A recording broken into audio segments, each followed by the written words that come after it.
Во всех воинских частях и учреждениях вооруженных сил прошли праздничные мероприятия, посвященные встрече нового 2024 года. Особое внимание было уделено организации новогодних утренников и представлений для детей военнослужащих. Во время церемонии зажжения главной елки вооруженных сил в Астане заместитель министра обороны генерал-лейтенант Султан Камалетдинов дал старт акции «Елка желаний». Самые сокровенные желания ребят исполнили главнокомандующие видами вооруженных сил, командующие родами войск, региональными командованиями и командиры частей. Распоряжением главы государства генерал-майор Каныш Абубакиров назначен заместителем руководителя оборонного ведомства по тылу и военной инфраструктуре. До нынешнего назначения генерал-майор Каныш Абубакиров являлся начальником главного штаба, первым заместителем главнокомандующего сухопутными войсками. Депутаты Сената парламента Республики Казахстан Галиаскар Сарыбаев и Амангельда Толамисов в рамках рабочей поездки по Жетысусской области посетили бригаду территориальной обороны в Талдыкургане. В ходе визита сенаторы обсудили с командованием части вопросы правового обеспечения деятельности подразделений территориальной обороны, включающие мероприятия, направленные на максимальное вовлечение граждан в обеспечение военной безопасности государства. Старший научный сотрудник научно-исследовательского института вооружения и военной техники Военного научно-исследовательского центра Национального университета обороны подполковник Багдад Алиев удостоен званий «Лучший молодой ученый-2023» и «Лучший специалист года Республики Казахстан». Решением Республиканской комиссии по подготовке кадров за рубежом подполковник Багдад Алиев стал обладателем грантов для прохождения научных стажировок в ведущих научных центрах мира. Теперь научными изысканиями он будет заниматься в американском Джордж Вашингтон Университи. В вооруженных силах проходит этап подготовки по специальности.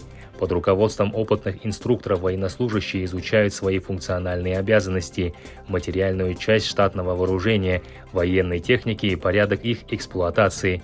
Также отрабатываются нормативы по тактической, инженерной, огневой, специальной, медицинской подготовке, радиационной, биологической и химической защите. В Актау морские пехотинцы проходят обучение на новых тренажерных комплексах отечественного производства. С их помощью моделируется обстановка, приближенная к современному бою. Они позволяют отрабатывать навыки стрельбы из автомата Калашникова, противотанкового ракетного комплекса, снайперские винтовки, пулемета и гранатомета. Благодаря тренажерам в условиях учебного класса без расхода боеприпасов у солдат формируются навыки обнаружения и идентификации целей, определения момента выстрела и оценки результатов стрельбы. В этом году в бригаде морской пехоты появится еще 3 новых тренажера, на которых военнослужащие будут учиться водить бронетранспортеры, стрелять из танка и многоцелевой бронированной колесной машины «Орлан». Челлендж морских пехотинцев Актауского гарнизона «В здоровом теле здоровый дух» поддержали военнослужащие столичной войсковой части 68-665 сухопутных войск. Свой забег военнослужащие приурочили к столетию Героя Советского Союза Халық Кахармана, первого министра обороны независимого Казахстана, генерала армии Сагадата Нурмагомбетова и Халық Кахармана Рахимжану Кошкарбаеву. Всего в мероприятии приняли участие около 500 военнослужащих. Вызов столичной бригады приняли офицеры и сержанты механизированной бригады Тарасского гарнизона.